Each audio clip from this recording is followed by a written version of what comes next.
നമസ്കാരം. നമസ്കാരം. നമ്മുടെ മണിയൻ പിള്ള രാജു ഇന്ന് രാവിലെ നമ്മൾ കേട്ട വാർത്ത എല്ലാവരും ഞെട്ടിച്ചാണ്. അദ്ദേഹം ഒരു ട്രിവാൻഡ്രം ക്ലബിൽ നിന്ന് തോന്നുന്നു അദ്ദേഹം മടങ്ങി വരുമ്പോൾ ഒരു സ്കൂട്ടറിൽ യാത്ര ചെയ്ത് രണ്ടുപേരെ ഇടിച്ചിട്ട് നിർത്താതെ പോയി. അവരെ ഹോസ്പിറ്റലിൽ എത്തിക്കുകയോ ഒന്നും ചെയ്തില്ല. അവസാനം പോലീസ് അദ്ദേഹത്തെ തേടിയെത്തുകയും അദ്ദേഹത്തെ അറസ്റ്റ് ചെയ്ത് കൊണ്ടുപോകുന്ന രംഗങ്ങളാണ് കണ്ടത്. ഇതിനെക്കുറിച്ച് എന്താണ് എനിക്ക് പറയാം? ഒരു സംശയമില്ല, മണിയൻപിള്ള രാജു കാണിച്ചത് മഹാപോക്രിത്തരമാണ്. ഓക്കെ, നിയമത്തിൻ്റെ പിടിയിൽ നിന്നൊക്കെ അദ്ദേഹം രക്ഷപ്പെടുമായിരിക്കും, അതിലൊന്നും നമുക്ക് സംശയമില്ല. ഇപ്പം നേരത്തെ മറ്റേ വെങ്കട്ടരാമൻ എന്ന് പറയുന്ന IAS ഉദ്യോഗസ്ഥനെ ഇതുപോലെ തന്നെ ഒരു പത്രക്കാരനെ ഇടിച്ചിട്ട് കളഞ്ഞിട്ട് അദ്ദേഹം എന്ത് ചെയ്തു? വഫ എന്ന് പറയുന്ന ഒരു സുഹൃത്തുമായിട്ട് കറങ്ങാൻ ഇറങ്ങിയതാണ്. മദ്യപിച്ച് വലിയ കണ്ടീഷനിലായിരുന്നു. പക്ഷേ നമുക്കിനിയിപ്പോൾ അങ്ങനെ പോലും പറയാൻ പറ്റില്ല. കാരണം എന്താണെന്ന് വെച്ചിട്ടുണ്ടെങ്കിൽ അദ്ദേഹത്തിൻ്റെ ടെസ്റ്റ് നടത്തിയില്ല. അപ്പോൾ യഥാർത്ഥത്തിൽ മണിയൻപിള്ള രാജു പറയുന്ന ഇന്ന് നമ്മുടെയൊക്കെ സുഹൃത്തുക്കളടക്കമുള്ള നിരവധി യൂട്യൂബ് ചാനലുകാരടക്കം പറഞ്ഞുകൊണ്ടിരിക്കുന്ന, അല്ലെങ്കിൽ സോഷ്യൽ മീഡിയയിൽ വലിയ ആളുകളടക്കം പറഞ്ഞുകൊണ്ടിരിക്കുന്ന വാചകം എന്താണെന്നറിയോ? ഈ മണിയൻപിള്ള രാജുവോടെ നിർത്താതിരുന്നതിൻ്റെ കാരണം മണിയൻപിള്ള രാജുവിന് ഇടി കിട്ടുമായിരുന്നു എന്നുള്ള പേടിയാണ്. ഞാൻ ആ പേടിയിലേക്കൊക്കെ വരാട്ടെ. ആദ്യം തന്നെ ഈ സംഭവം എന്താണെന്ന് പറയട്ടെ. പിണറായി നന്ദു എന്ന് പറയുന്ന ഒരാളുടെ മകൻ മരിച്ചുപോയിട്ട് അദ്ദേഹം 3 വർഷമായിട്ട് ഇപ്പോൾ ഒരു ടെന്നീസ് ടൂർണമെൻ്റ് അവിടെ നടത്തുന്നുണ്ട്, അതിൻ്റെ സ്മരണാർത്ഥം. പിണറായി നന്ദു എന്ന് പറയുന്നത് സൂചിപ്പിക്കുന്ന പോലെ പിണറായി ഉള്ള ഒരാളാണ്. അപ്പോൾ അദ്ദേഹം മുഖ്യമന്ത്രിയായിട്ടൊക്കെ വലിയ ബന്ധമുള്ള ഒരാളാണെന്നാണ് കേൾക്കുന്നത്, നമുക്കറിയില്ല. അപ്പോൾ അതുകൊണ്ട് അത്തരത്തിലുള്ള ഒരാളാണ്. അദ്ദേഹത്തെ യഥാർത്ഥത്തിൽ പിണറായിലുള്ള ആളാണോ ഇനി പിണറായിയോടുള്ള അടുപ്പം കൊണ്ടാണോ ഇങ്ങനെ വിളിക്കുന്നതെന്നൊക്കെ ആളുകൾ സുഹൃത്തുക്കളാണ്. അപ്പോൾ അങ്ങനെ വിളിച്ചിട്ടുള്ള ഒരാളുടെ മകനാണ്. അപ്പോൾ അദ്ദേഹത്തിന് ഈ ടൂർണമെന്റിന് ശേഷം അവിടെ വലിയൊരു പാർട്ടി നടത്തിയിരുന്നു. പാർട്ടി നമുക്കറിയാലോ, ട്രിവാൻഡ്രം ക്ലബ്ബാണ്. ട്രിവാൻഡ്രം ക്ലബ്ബിൽ മെമ്പർഷിപ്പ് എടുക്കണമെങ്കിൽ തന്നെ ഒരു 10 ലക്ഷം രൂപ കൂടുതൽ മെമ്പർഷിപ്പ് ഇപ്പോൾ കൊടുക്കണം. അപ്പോൾ അത്തരത്തിലുള്ള മെമ്പർഷിപ്പുള്ള വലിയ ധനാഢ്യരുടെ ക്ലബ്ബാണ്. അവിടെ നിന്നാണ് യഥാർത്ഥത്തിൽ പണ്ട് കോടിയേരി ബാലകൃഷ്ണന്റെ അളിയനെ അവിടെ നിന്ന് പിടിച്ചത്, ചീട്ട് കളിച്ചിട്ട് പിടിച്ചേക്കും. അപ്പോൾ ആ ക്ലബ്ബിൽ നിന്ന് ഇദ്ദേഹം പാർട്ടി കഴിഞ്ഞ് രാത്രി ഇറങ്ങുന്നു. ഈ രാത്രി ഇറങ്ങുമ്പോൾ ഈ ബൈക്ക് സ്പീഡിലായിരുന്നു എന്നുള്ള കാര്യത്തിലൊന്നും സംശയം. മിന്നൽ വേഗത്തിൽ വന്നു. അല്ല, ഇതിൽ വേറൊരു പ്രശ്നം കൂടിയുണ്ട്. ഈ മണിയൻപിള്ള രാജുവിന് പറ്റിയൊരു കേസ് എന്ന് വെച്ചാൽ ഇദ്ദേഹത്തിന്റെ വോൾവോ X60 എന്ന് പറഞ്ഞ വാഹനമാണ്. ആ വാഹനത്തിന് ഒരു പ്രത്യേകത ഉണ്ട്. ആ വാഹനം യഥാർത്ഥത്തിൽ ഭയങ്കര ലോകത്തിലെ ഏറ്റവും സേഫ്റ്റി മെഷേഴ്സ് ഉള്ള വാഹനങ്ങളിൽ ഒന്നാണ്, വോൾവോന്റെ എല്ലാ വണ്ടികളും. അപ്പൊ അത് നിർത്തി എന്നുള്ള തോന്നൽ ഉണ്ടായതുകൊണ്ടാണ് ഇവർ ഫാസ്റ്റായിട്ട് എടുത്തത്. പക്ഷെ അദ്ദേഹം വീണ്ടും എടുത്തപ്പോഴാണ് ഇതിട്ട് ഇടിച്ചിട്ട് നിർത്താതെ പോയത് അങ്ങേയറ്റത്തെ മര്യാദയാണ്. കാരണം ഞാൻ മനസ്സിലാക്കുന്നിടത്തോളം ഇതിനകത്ത് ഏറ്റവും വലിയ ടോപ്പ് ഒഫീഷ്യൽസ് ഒക്കെ ഉണ്ടായിരുന്നു. രമതാ ചന്ദ്രശേഖർ അടക്കമുള്ള DGP അടക്കമുള്ള ആളുകൾ ഉണ്ടായിരുന്നു. അതുകൂടാതെ നമുക്കറിയാലോ ശിവൻകുട്ടി ഉണ്ടായിരുന്നു. ഇങ്ങനെ മന്ത്രി ശിവൻകുട്ടി ഉണ്ടായിരുന്നു, നിരവധി ആളുകൾ ഉണ്ടായിരുന്നു. അപ്പൊ ഈ ആളുകൾ ഇത്രയും പേരൊക്കെ ഉണ്ടാവുമ്പോൾ ഇദ്ദേഹം ഇതിൽ നിന്ന് പുറത്തേക്ക് ഇറങ്ങിയിട്ടേ ഉള്ളൂ. അതായത് 5 മീറ്റർ 8 മീറ്റർ ഗ്യാപ്പിലേ ഉള്ളൂ. ഈ ഗ്യാപ്പിൽ എത്തുമ്പോൾ തൊട്ട് പുറകിൽ ഇദ്ദേഹത്തിന്റെ വണ്ടിയിൽ ശാസ്തമംഗലം മോഹനുണ്ട്. മനസ്സിലായോ? അതായത് KSFDCയിലൊക്കെ ചെയർമാനായിരുന്ന കോൺഗ്രസ്സുകാരനായിട്ടുള്ള അദ്ദേഹം ഉണ്ട്. അപ്പൊ അദ്ദേഹം പറഞ്ഞിരുന്നത് എനിക്ക് ഭയന്നിട്ട് നിർത്താതെ പോയതാന്ന് പറയുന്നതിന്റെ അടിസ്ഥാനമില്ല. കാരണം എന്താ? അവിടെ നിന്ന് ശരിക്കും പറഞ്ഞാൽ അദ്ദേഹം ഫോണിനകത്തുനിന്ന് കുത്തിയാൽ രമതാ ചന്ദ്രശേഖർ അടക്കം ആ ഹോളിനകത്തുള്ള നിരവധി ആളുകൾ ഇദ്ദേഹത്തെ സഹായിക്കാൻ വേണ്ടി വരും. ഈ വണ്ടിയുടെ തൊട്ട് പുറകെ ശാസ്തമംഗലം മോഹനുണ്ട്. അപ്പൊ ശാസ്തമംഗലം മോഹൻ ഇദ്ദേഹത്തെ വിളിച്ചിട്ട് ചോദിച്ചു, നിങ്ങൾ എന്താണ് നിർത്താതെ പോയെന്ന് ചോദിച്ചാൽ, അല്ല എനിക്ക് ഭയമായിരുന്നു, അതുകൊണ്ട് ഞാൻ പോയി കളഞ്ഞു എന്നൊക്കെയാണ്. അതിന് ചില ന്യായീകരണമായി പറയുന്നത് ആളുകൾ തല്ലിയാലോ എന്ന് മേടിച്ചിട്ടാണ്. ഒരാളും തല്ലാൻ പോണില്ല. കാരണം DGP രമതാ ചന്ദ്രശേഖരോ അല്ലെങ്കിൽ ഏതെങ്കിലും പോലീസുകാരനോ, അദ്ദേഹത്തിനൊപ്പം തന്നെ എന്തായാലും 2 പോലീസുകാരുണ്ടാവുമല്ലോ, അദ്ദേഹത്തിന് പോലീസ് സംവിധാനം, മന്ത്രിയൊക്കെ എവിടെയൊക്കെ.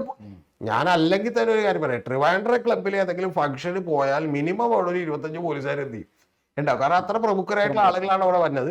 അതിന്റെ തൊട്ടപ്പുറത്തുള്ള സുബ്രഹ്മണ്യ ഹാളിലാണ്. അവിടെയും നമ്മൾ കല്യാണത്തിനൊക്കെ പോയിട്ടുള്ളതാണ്. അവിടെ നിരവധി ആളുകളുണ്ടാവും. അവിടെ നിന്ന് പറഞ്ഞ ആളുകളെ പോലീസ് പിടിക്കാറ് പോലും ഇല്ല. അതാണ് പ്രധാനപ്പെട്ട വിഷയം. അപ്പൊ അദ്ദേഹം എന്ത് ചെയ്തു? നേരെ വണ്ടി എടുത്ത് പോയി കളഞ്ഞിട്ട് ഇനി അടുത്ത് എന്ത് ചെയ്തു? അടുത്തത് ഫോൺ സ്വിച്ച് ഓഫ് ആക്കി. വീട്ടിൽ ചെന്നില്ല. പോലീസ് അന്വേഷിച്ച് വീട്ടിൽ ചെന്നപ്പോൾ വീട്ടിൽ എന്ന് പറഞ്ഞാൽ മണിയൻപിള്ള രാജുവിന് കൃത്യമായിട്ട് അറിയാം ഇത് പോലീസ് അന്വേഷിച്ചത് വീട്ടിലാവുമെന്ന്. പക്ഷേ 8 മണിക്കൂർ കൊണ്ടൊരു കാര്യമുണ്ട്. ആ കാര്യം എന്താണെന്ന് വെച്ചാൽ ഇപ്പം അദ്ദേഹം പറയുന്നത് നമുക്ക് വിശ്വസിക്കാം, മദ്യപിച്ചിട്ടില്ല എന്നാണ് അദ്ദേഹം പറയുന്നത്. അദ്ദേഹം ക്യാൻസർ അസുഖം വന്നതിന് ശേഷം മദ്യപിക്കാറില്ല എന്നാണ് പറയുന്നത്. പക്ഷെ മദ്യപിക്കാറില്ലെങ്കിൽ ഒരു മനുഷ്യൻ കാണിച്ചത് അങ്ങേറ്റ പോക്കൃത്തരാണ്. ഞാൻ മദ്യപിക്കാറില്ല അദ്ദേഹം പറയുന്നത്. അദ്ദേഹത്തിന് ക്യാൻസർ ഉണ്ടായിരുന്നു ഒക്കെ സത്യമാണ്. ക്യാൻസർ മാറി എന്ന് പറയുന്ന ഒരു അവസ്ഥയാണ് അദ്ദേഹത്തിന് ഉണ്ടായെന്ന് പറയുന്നു. പക്ഷേ മദ്യപിച്ചില്ലേ അദ്ദേഹത്തിന് പേടിക്കണം. ഈ കേസ് വന്നാൽ എന്താണ് അവിടെ പോയി ഇറങ്ങാവുന്ന കേസ്? ഞാൻ ചോദിക്കുന്നത് ഇതെല്ലാം പോട്ടെ, എന്താ പറയാ, എത്ര വയസ്സുണ്ട് അദ്ദേഹത്തിന്? അത്ര വയസ്സിൽ ഇനിയിപ്പോൾ നാട്ടുകാർ 2 ഇടി കിട്ടുമെന്ന് പറഞ്ഞാൽ പോലും അവിടെ നിന്നിട്ട് ആ പിള്ളേരെ എന്ത് ചെയ്യണ്ടേ? കാരണം അവരെങ്ങനെ മരിച്ചു പോലും എന്ത് ചെയ്യുമായിരുന്നു? അവർക്ക് ഒരാൾക്ക് 2 കാലിന് ഒടിഞ്ഞിട്ടുണ്ട്, ഒരാൾക്ക് നട്ടെല്ലിന് ഗുരുതരമായിട്ടുള്ള പരിക്കേറ്റിട്ടുണ്ട്. അപ്പൊ ഏറ്റവും കുറഞ്ഞ പക്ഷം എന്ത് ചെയ്യാം? അവിടെ നിന്ന് കൊണ്ടുപോകാം. പിന്നെ അദ്ദേഹം കൂടാതെ ചില നുണകളും പറഞ്ഞിട്ടുണ്ട്. അദ്ദേഹം പറയുന്നത് ഞാൻ വിളിച്ച് പറഞ്ഞ് ആംബുലൻസ് അവിടെ നിന്ന് വിടിപ്പിച്ചു എന്നൊക്കെയാണ്. ഇവിടെ ആംബുലൻസിലുള്ള ആളുകൾ ആരെങ്കിലും വിളിച്ചു പറഞ്ഞാൽ നേരെ റോട്ടിൽ കിടക്കുന്ന ആരെങ്കിലും എടുത്തിട്ട് പോകും. ശാസ്തമംഗലം പോകാൻ പറയുന്നത് അദ്ദേഹം വിളിച്ചു പറഞ്ഞിട്ട് ആംബുലൻസ് വന്നു പിന്നെ കൊണ്ടുപോയി എന്നാണ്. അപ്പൊ ഇതിന്റെ ഒന്നും യഥാർത്ഥത്തിൽ ഒരു ലോജിക്കും ഇല്ല ഇദ്ദേഹം നിർത്താതെ പോയത്. ലോജിക്ക് ഒറ്റ കാര്യമുള്ളൂ, മദ്യപിച്ചിട്ടുണ്ടെങ്കിൽ അവിടെ നിർത്തിയാൽ പ്രശ്നമാവും. അതുകൊണ്ട് സാമാന്യ അരിഭക്ഷണം കഴിക്കുന്ന മൂക്ക് കീഴ്പോട്ടൽ എല്ലാവർക്കും അറിയാം, മദ്യപിച്ചിട്ടുണ്ടെങ്കിൽ അവിടെ നിർത്തിയ പ്രശ്നമാവും. അതുകൊണ്ട് എന്ത് ചെയ്യുക, പോവുക. പോയിട്ട് മറ്റേ വെങ്കട്ടരാമനൊക്കെ വന്ന പോലെ പിറ്റേ ദിവസം രാവിലെ 9:30 വരുമ്പോൾ ഒരു കുഴപ്പമില്ല. പോലീസ് വിളിച്ചപ്പോൾ ഇദ്ദേഹം പറഞ്ഞു 9:30 കറക്റ്റായിട്ട് വന്നേക്കാന്ന് പറഞ്ഞു. 9:30 എന്ത് ചെയ്തു, ചെന്നു. 9:30 ചെല്ലുമ്പോൾ 8 മണിക്കൂർ കഴിഞ്ഞാൽ ഇതിന്റെ ട്രേസ് കിട്ടില്ല. ട്രേസ് കിട്ടില്ല എന്ന് പറഞ്ഞാൽ ഞാൻ അന്വേഷിച്ചിടത്തോളം വെച്ച് ആൽക്കഹോൾ ഉണ്ടോ ഇല്ലെന്ന് അറിയാൻ പറ്റും. പക്ഷെ പ്രധാനപ്പെട്ട കാര്യം ആൽക്കഹോളിന്റെ ക്വാണ്ടിറ്റി അറിയാൻ പറ്റില്ല. നാട്ടുകാർക്ക് അറിയാത്തൊരു കാര്യം കൂടി പറയാം. നമ്മളിപ്പോൾ ഒരു ചെറുതായിട്ടൊക്കെ കഴിച്ചിട്ടുണ്ടെങ്കിൽ പോലീസിന് പിടിക്കാനുള്ള ലെവലില്ല. കാരണം ഇത്ര ക്വാണ്ടിറ്റിക്ക് മേളിൽ ബ്ലഡിൽ ഈ സാധനം ഉണ്ടെങ്കിലേ പിടിക്കാൻ പറ്റും. അപ്പോൾ അത്ര ക്വാണ്ടിറ്റിക്ക് മേളിൽ ഉണ്ടെങ്കിൽ ഉറപ്പായിട്ടും ഈ സംഭവം എന്ത് കിട്ടും, പണി കിട്ടും. അപ്പോൾ അതാണ് ഇതിന്റെ പ്രധാനപ്പെട്ട കാര്യം. സത്യത്തിൽ മണിയമ്പിള്ള രാജയോട് നിന്നിരുന്നെങ്കിൽ പ്രശ്നമൊന്നും ഉണ്ടാവില്ല. എന്താ കാര്യം എന്ന് വെച്ചാൽ ഈ പിള്ളേർ ഓവർ സ്പീഡിലാണ്. ഇദ്ദേഹം പതുക്കെയുമാണ്. ആ വണ്ടി ക്യാമറ കാണുമ്പോൾ, മറ്റേ ക്യാമറയിലൂടെ ദൃശ്യങ്ങൾ കാണുമ്പോൾ നമുക്കറിയാം. പക്ഷെ എന്നിട്ടും ഇദ്ദേഹം നിർത്താതെ പോയെങ്കിൽ അതിൻ്റെ ഉള്ളിൽ ഈ ഒരൊറ്റ ഓപ്ഷനേ ഉള്ളൂ. അതിന് നമ്മൾ മറ്റേ വൈറ്റ് വാഷ് അടിക്കാനും വെളുപ്പിക്കാനും നോക്കിയിട്ട് കാര്യമില്ല. നമുക്ക് മണിയമ്പിള്ള രാജുവിനോട് പറയാനുള്ളത്, താങ്കൾ ഒരുപാട് നല്ല കഥാപാത്രങ്ങളായിട്ടൊക്കെ അഭിനയിച്ചിട്ടുണ്ട്. അതിൻ്റെ 10% നന്മ മനസ്സിലുണ്ടെങ്കിൽ അവിടെ നിർത്തിയിട്ട് ഒന്നും സംഭവിക്കാനില്ല. കാരണം ഈ കേരളത്തിൽ ഒരു പുല്ല് സംഭവിക്കാനില്ല. യഥാർത്ഥത്തിൽ എന്ത് ചെയ്യണം, ഇത് കയറണം. പക്ഷെ ഒറ്റ കാര്യമുള്ളൂ, മദ്യപിച്ചാണ് ഇത് ചെയ്തതെങ്കിൽ ചിലപ്പോൾ ഇതിൻ്റെ നഷ്ടപരിഹാരവും ബാക്കിയുള്ളതൊക്കെ കയ്യിൽ നിന്ന് കൊടുക്കേണ്ട അവസ്ഥകളിലേക്ക് എത്തിച്ചേരും. പിന്നെ പ്ലസ് നമുക്കറിയാലോ, മാധ്യമങ്ങളിലെല്ലാം തന്നെ വലിയ വാർത്തയാകും. അപ്പം അത്ര പേരുകളെയൊക്കെ ഇദ്ദേഹം എന്ത് ചെയ്യുന്നു, പേടിച്ചിട്ടാണ് ഈ പണി കാണിച്ചിട്ടുണ്ടാവുക. അതിൻ്റെ ഒന്നും ആവശ്യമില്ലെന്നേ. ഇനിയിപ്പോൾ കയ്യിലുള്ള കാശില്ലെങ്കിൽ കുറച്ച് പേരോട് മേടിച്ച് ഇത് കൊടുത്താൽ പോലും ഇത്രയൊക്കെ സംഭവിക്കാറുള്ളൂ. അല്ല, ഇപ്പോൾ അതിനേക്കാൾ അദ്ദേഹത്തിന് ചിത്തപ്പേര് വന്നില്ലേ? ഉറപ്പായി. അല്ല, ഇത് കാണിച്ച് ഒന്ന് ആലോചിച്ച് നോക്കും. 9 സത്യം 9:30 മണി 9:15 മണിക്കാണ് നന്ദകുമാറെ. സത്യം പറഞ്ഞിട്ടുണ്ടെങ്കിൽ ഇദ്ദേഹം അവിടെ നിന്ന്, ഇനി ഇദ്ദേഹം അവിടെ നിന്നാൽ പോലും ഒന്നും സംഭവിക്കാനില്ല. അദ്ദേഹത്തിന് അറിയാം, CCTV ദൃശ്യങ്ങൾ വരും, ഇദ്ദേഹം ഇറങ്ങുന്നതിൻ്റെ ദൃശ്യങ്ങൾ വരും എന്നുള്ളതാണ്. പക്ഷെ മദ്യപിച്ചിട്ടുണ്ടെങ്കിൽ ഇവരെ പോലെയുള്ള ആളുകളൊക്കെ ചെയ്യേണ്ടത് ഒരു 500 രൂപ 1000 രൂപ കൊടുത്തിട്ട് ആരെങ്കിലും വിളിച്ചെത്തി ചെയ്യുക. അദ്ദേഹം പറഞ്ഞിരിക്കുന്ന ഭാഷ, അദ്ദേഹത്തിന് ഈ CCTV ദൃശ്യങ്ങൾ വന്നത് അദ്ദേഹത്തെ രക്ഷപ്പെടുത്തി എന്നുള്ളതാണ്. അതിനെക്കുറിച്ച് എന്താണ് പറയുന്നത്? CCTV ദൃശ്യങ്ങൾ വന്നത് അദ്ദേഹത്തെ രക്ഷപ്പെടുത്തി. കാരണം എന്ന് വെച്ചാൽ CCTV ദൃശ്യങ്ങൾ വന്നത് രക്ഷപ്പെടുത്തി എന്നൊക്കെ പുള്ളിയുടെ ചുമ്മാ കമൻ്റാണ്. കാരണം പുള്ളി ഇപ്പോൾ വളരെ റിലാക്സ്ഡ് ആയിട്ടിരിക്കുകയാണ്. കാരണം പുള്ളിക്ക് വളരെ കൃത്യമായിട്ടുള്ള നിയമോപദേശം കിട്ടിയിട്ടുണ്ട്. ആ നിയമോപദേശത്തിൻ്റെ അടിസ്ഥാനത്തിൽ ധൈര്യമായിട്ട് രാവിലെ 9:30 എന്നോ ഇനി ഒരു പുല്ലും പേടിക്കാനില്ലെന്നാണ്. അപ്പോൾ അതൊക്കെ നമ്മുടെ നാട്ടിൽ നടക്കും. പക്ഷേ ജനത്തിന് കാര്യം മനസ്സിലായി. അതുകൊണ്ട് CCTV പുറത്തേക്ക് വന്നപ്പോൾ ഒരു കാര്യം കൂടി മനസ്സിലായി. എന്താണെന്ന് വെച്ചിട്ടുണ്ടെങ്കിൽ പുള്ളി ഒന്ന് ചവിട്ടിയതാണ്, ഇവർ ഭയങ്കരമായി ഹോൺ അടിച്ചതാണ്. ഹോൺ അടിച്ചപ്പോൾ പുള്ളി ചവിട്ടിയിട്ടുണ്ടാകുമെന്ന് വെച്ചിട്ടാണ് ഈ പിള്ളേരെടുത്തത്. പിള്ളേരുടെ ഭാഗത്തും തെറ്റുണ്ട്. വഴുതക്കാട് ഞാൻ കുറേ നാളുകളായി ഞാൻ താമസിച്ചിരുന്ന സ്ഥലമാണ്. എനിക്ക് അതിൻ്റെ തൊട്ടപ്പുറത്ത് ഒരു ഓഫീസ് ഉണ്ടായിരുന്നു. എനിക്ക് അതെല്ലാം ഡീറ്റെയിൽസ് ആയിട്ട് അറിയാം. പക്ഷേ നന്ദകുമാർ അറിയേണ്ടത് ഇവർ ഓവർ സ്പീഡിലായിരുന്നു പിള്ളേരെന്നുള്ള കാര്യത്തിൽ ഒരു സംശയവും ഇല്ല. ഇവര് ഹോൺ അടിച്ചു, ഇദ്ദേഹം നിർത്തുമെന്ന് വിചാരിച്ചു എന്ന് പറയുന്നതിൽ അർത്ഥമില്ല. ഈ രാത്രി 9:15 അത്രയും പരക്കം വേണ്ട ആവശ്യമില്ല. പക്ഷെ പ്രധാനപ്പെട്ട ഒരു കാര്യം, ഈ സാധാരണ 17, 20, 25 വയസ്സുള്ള പിള്ളേർക്ക് ഉണ്ടാവേണ്ട പക്വതയേക്കാൾ 10 ഇരട്ടി പക്വത നമ്മൾ ഇവരുടെ നിന്ന് പ്രതീക്ഷിക്കും. ഒന്ന്.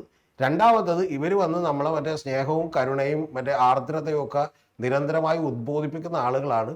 അപ്പം അത്തരത്തിൽ ഉദ്ബോധിപ്പിക്കുന്ന ആളുകളാണ് ഈ പണി കാണിച്ചതെന്ന് നമ്മൾ ആലോചിക്കണം. മനസ്സിലായി? ഇതിനു മുമ്പ് ഇതുപോലെ ബൈജു എന്ത് ചെയ്തിട്ടുണ്ട്? ബൈജുവിന്റെ ഇമേജ് ഒന്നും സൂക്ഷിക്കാത്ത ഒരാളായതുകൊണ്ട് പേടിക്കാനില്ല. കാരണം വെള്ളം ഒടിച്ചിട്ടുണ്ടായതൊക്കെ ആളുകൾക്ക് എന്ത് ചെയ്യാം, അറിയാം. അതുകൊണ്ട് ഈ പുള്ളിയൊക്കെ എന്ത് ചെയ്തു, ഇമേജ് സൂക്ഷിക്കുന്നു. അപ്പൊ ഇതുപോലെ ഞാൻ ഇതുവരെ മദ്യപിച്ചിട്ടുണ്ടായില്ല എന്നൊക്കെ പറയുന്നു. വെറുതെ കിടന്ന് ഉരുളാണ്. ജനത്തിന് മുഴുവൻ ഏതാണ്ട് കാര്യം മനസ്സിലായി. പിന്നെ മണിയമ്പിള്ള രാജുവൊക്കെ മനസ്സിലാക്കാത്തൊരു കാര്യമുണ്ട്. പണ്ട് മറ്റേ മനോരമയും മാതൃഭൂമിയൊക്കെ ഉള്ളപ്പോഴത്തേക്കെന്ന് പറഞ്ഞാൽ കുഴപ്പമില്ല, മറ്റേ 1 മണിക്കൂർ സമയം കിട്ടും നമുക്ക് അവരെ സ്വാധീനിക്കാനും വാർത്ത വരാതിരിക്കാനും. ആ സ്ഥലമല്ല ഇപ്പോൾ CCTV ഉണ്ട്, ബാക്കിയുള്ള കാര്യങ്ങളുണ്ട്. അതുകൊണ്ട് കയ്യിലുള്ള മോശത്തരമൊക്കെ മാറ്റിവെച്ച്, ഈ പറഞ്ഞ പോലെ കപടതയൊക്കെ മാറ്റിവെച്ച് വണ്ടി ഇടിച്ചിട്ടുണ്ടെങ്കിൽ അവിടെ നിൽക്കുക. എന്ത് സംഭവിച്ചോട്ടെ, ആളുകൾ എന്ത് ചെയ്യുക. ഇനി അത്രമാത്രം ഒരു മോബ് വയലൻസ്, ഞാൻ നന്ദകുമാരോട് ചോദിക്കുന്നത്, ഈ പറയണതിൽ എന്തെങ്കിലും ലോജിക്കുണ്ട്? മണിയമ്പിള്ള രാജുവിൻ്റെ വണ്ടിയാണ് ഇടിച്ചതെന്ന് പറഞ്ഞാൽ അയാൾ ഈ പറഞ്ഞ പോലെ ഒരു പയ്യനെ കോരി എടുത്ത് കാറിലേക്ക് കയറ്റാൻ പോകുമ്പോൾ ആരെങ്കിലും ചെന്ന് അയാളുടെ നടുവിണ്ടി കിട്ടുമോ? മാത്രമല്ല അയാളെ എല്ലാവരും കൂടെ സഹായിക്കും, അയാൾ കയറ്റേണ്ടി വരില്ല. തൊട്ട് 10 മീറ്ററിന്റെ അപ്പുറത്ത് എന്തുണ്ട്, തൊട്ട് പുറകിൽ ശാസ്തമംഗലം മോഹൻ ആരാ? കോൺഗ്രസിന്റെ നേതാവാ. ഒന്ന്. തൊട്ട് 10 മീറ്റർ അപ്പുറത്ത് എന്തുണ്ട്, മറ്റേ പോലീസുകാരുണ്ട്, രവതാ ചന്ദ്രശേഖരൻ ഉണ്ട്, ബാക്കിയുള്ള ശിവൻകുട്ടിയുടെ ഒപ്പമുള്ള പോലീസുകാരുണ്ട്. ഇവരെല്ലാരും വരില്ലേ? അല്ല, നിർത്തിയിരുന്നെങ്കിൽ ഈ വണ്ടി കൊണ്ടുപോകേണ്ടി വരില്ല. അപ്പോഴത്തേക്ക് ആളുകൾ സഹായിക്കും, ആളുകൾ വരും. പിന്നെ അവിടെ നിന്ന് ഏറ്റവും അടുത്തുള്ള ഹോസ്പിറ്റൽ ഏതാണെന്ന് പുള്ളിക്കറിയാം. ആ ഹോസ്പിറ്റലിൽ കൊണ്ടുപോയാൽ മതി. ഇപ്പൊ ഏറ്റവും പ്രധാനപ്പെട്ട ഒരു കാര്യം കൊണ്ടുണ്ട്, ഈ പുള്ളി ഹോസ്പിറ്റലിലേക്ക് അങ്ങ് കൊണ്ടുപോയിട്ടാൽ മതി. കാരണം വേറെ ഒന്നും ചെയ്യണ്ടായിരുന്നു, ചെലവില്ല. കാരണം 5 ദിവസത്തേക്ക് എന്ത് ചെയ്യാം, ഇപ്പൊ ഗവൺമെന്റ് ഇപ്പൊ പ്രഖ്യാപിച്ചനുസരിച്ച് 5 ദിവസത്തേക്കുള്ള ചികിത്സ ഫ്രീ ആണ്. മനസ്സിലായി? 5 ദിവസം കഴിയുമ്പോൾ എന്താണെങ്കിലും ഇതിന്റെ ഇൻഷുറൻസോ കാര്യങ്ങളോ കിട്ടും. പിന്നെ ഇൻഷുറൻസ് കിട്ടുന്ന ഒരു കാര്യമാണ്. എന്തിനാണ് ഈ പറഞ്ഞ പോലെ എന്ത് ചെയ്യുന്നത്? അപ്പൊ ഇവരൊക്കെ പിന്നെ ഒരു കാര്യം പറയാം, നമ്മുടെ ജനത്തിന്റെ ഒരു എക്സ്പെക്ടേഷൻ കുറച്ച് കൂടുതലാണ്. ഈ നടന്മാര് എന്നൊക്കെ പറയുന്നവരും നടികൾ എന്നൊക്കെ പറയുന്നവരും സിനിമയിൽ വലിയ കഥാപാത്രങ്ങളായിട്ട് അവതരിപ്പിക്കുമ്പോൾ നമ്മുടെ നാട്ടുകാർക്കൊരു കുഴപ്പമുണ്ട്. ആ കുഴപ്പമെന്ന് വെച്ചാൽ നാട്ടുകാർ വിചാരിക്കുന്നത് ഇതേ സ്വഭാവമായിരിക്കും ഇവർക്ക്, ഇവരെല്ലാം നന്മ നിറഞ്ഞ മരങ്ങളായിരിക്കും എന്നാണ്. അങ്ങനെയൊന്നുമല്ല, ഇവർ വളരെ ഭയവും തരികിടയും അഭ്യാസവും ഒക്കെയുള്ള ആളുകളാണ് എന്നുള്ളത് നമ്മളങ്ങനെ മനസ്സിലാക്കിയാൽ പിന്നെ ഈ വാർത്തക്ക് വലിയ കുഴപ്പമില്ല. Okay, thank you.